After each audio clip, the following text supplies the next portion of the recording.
Niall, this is Christoph. I'm going to walk you through our design plans, where things sit presently. We've taken this quite far, and like I said in the email, it's been a challenge to fit 3 bedrooms, 2 bath, plus a separate studio on the lot that we've been given. It may be true that we want to pursue a variance to add some additional square footage. That's part of this conversation, and we can chat about that on the phone.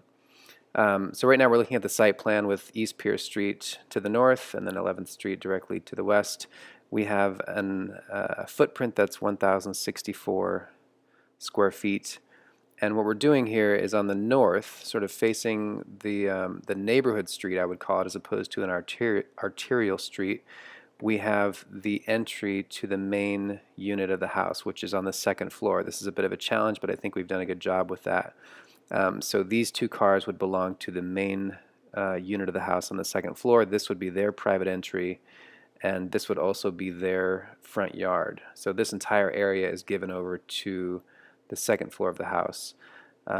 Entering from the west, you have the 1 bedroom studio apartment. This would be their parking area slash side yard, and this would be their front yard. It's very nominal, but they have a kitchen window that looks out to that area, and I think this provides some good opportunity on both cases to have some private outdoor space that helps define those units.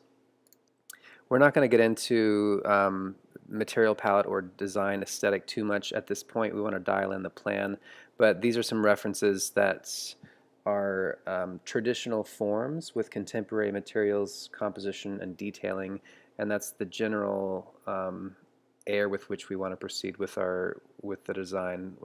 This next round we'll be dialing in the plan as well as starting to approach materials, so we'll get back into that in more detail in the next round. So the plan, here we've zoomed into a 1/4 inch scale plan. Again, two cars are parked here. If you've just parked your car here, you get out, you go up 3 sets of stairs into an entry area. This is where you drop your keys. You might take your shoes off. If you've come in by bike, you might put your single speed here underneath the stairs.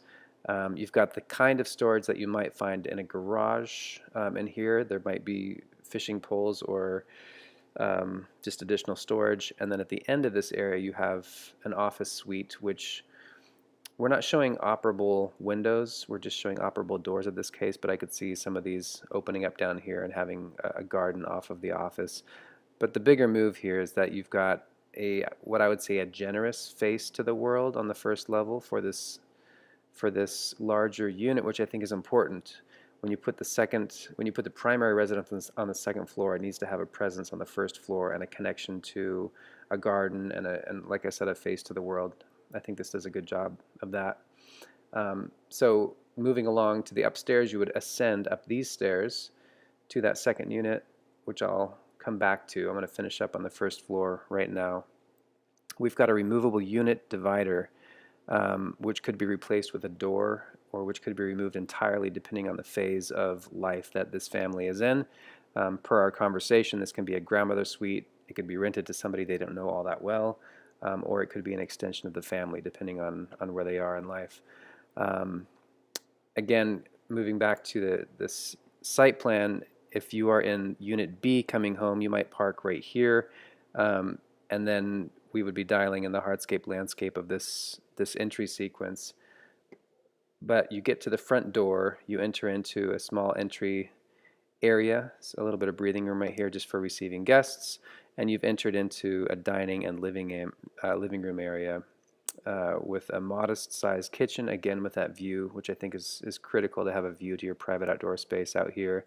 Small kitchen island, 1 bedroom, and then 1 bath. This again is a window, but I think this could be a door, or at least a full height window that could be opened up that you could step out of. I'm going to move us now to the second floor, ascending these stairs. You arrive at the top of the stairs to a point where you have a window directly to the north and a window directly to the south. So this is a nice north-south axial transparency that I think is actually works nice, powerfully in a small house like this. A central island is kind of the central hub of the home. This is the main hangout space.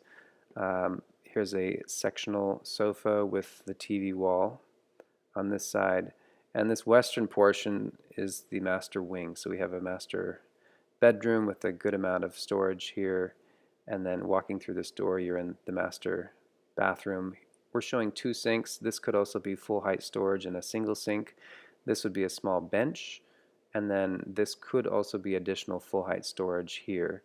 We're showing the shower as simply a plane of glass that you walk around to the inside of. And then on the other side of the home, on the east side, we have 2 equal-sized bedrooms with a bathroom that's shared in between them. Moving now to the elevation that faces Pierce Street. This is the north elevation. We've got, again, our steps up to this entry area, which then brings you into the home, and then you can ascend up into the stairs. We actually did this move for a few reasons. One is, given the fact that we're in a floodplain, we're going to have an elevated floor foundation. And second, we had to, given the stair run, like we need these stairs here, because if it was in the continuous run, we run into trouble packing the program on either side of it in plan view. I can explain that more if that's necessary.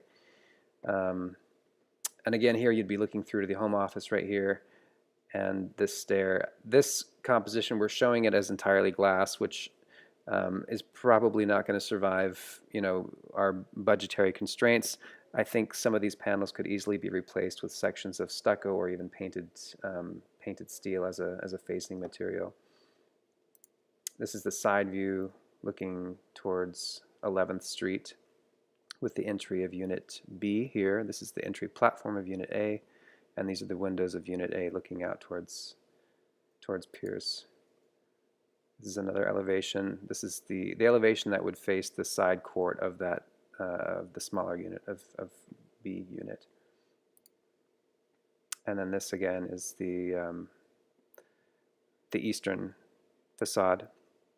And this is really just about letting, nice morning light in. And that's my last slide. I'm going to move us back just quickly to the site plan.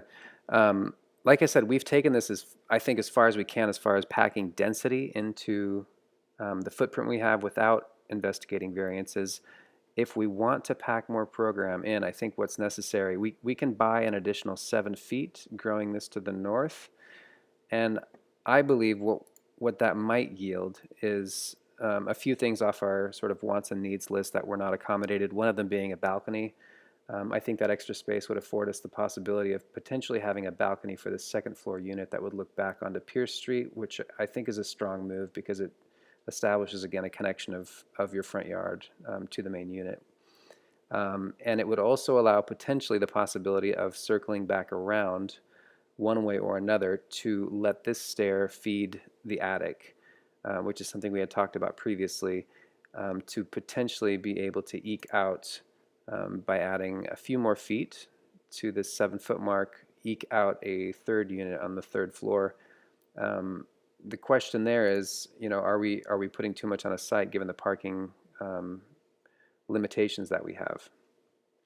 One more thing that I think this growth would do if we came out in that direction is potentially add, if you imagine this whole entry bar moves to the north, I think it would afford the possibility of a small bicycle garage that would be accessed from the west here. So in plan view, you might have, let's say this is entry to Unit B down here, this is entry to Unit A over here, and if you come down the sidewalk on your single speed, you could just cruise in on a sidewalk divider right into a garage that would be common. It would be for all 3 units to use, and that sidewalk would create a natural divider between what is the front yard to Unit A and what is the front yard to Unit B.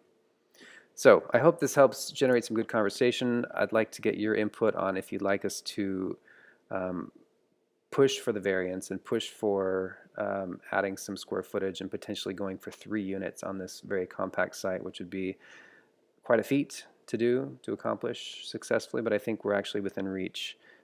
As you know, there's some expenses involved with the variance and some time, but I think those are somewhat nominal considering all things. Thank you guys. I look forward to talking to you soon.